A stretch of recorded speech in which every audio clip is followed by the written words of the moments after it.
Sarap ng buhay mo ah. Oh, sige, ano pa? Ay, hindi ko na maalala yung iba eh. Sa dami talaga, hindi mo maalala, no?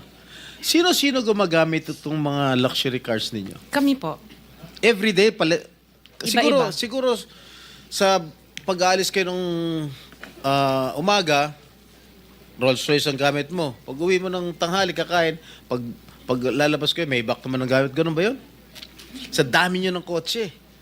This is really, for me or for all of us, for all the Filipino people watching, this is unbelievable. To have 28 or 40 luxury cars at your disposal. Ngayon lang ako nakarinig na isang tao o mag-asawa na ganito kadami ang kotse na mamahalin. Hindi na bali yung mga Fortuner, okay lang. Pero kayo, Rolls-Royce, Maybach, Mercedes-Benz, Bentley, Escalade, Range Rover, ilan? GMC, Suburban, G63, di ko na nga naintindihan yan eh. Tapos pera ng gobyerno. O sabi ni Senator Soto, tapos pera ng gobyerno.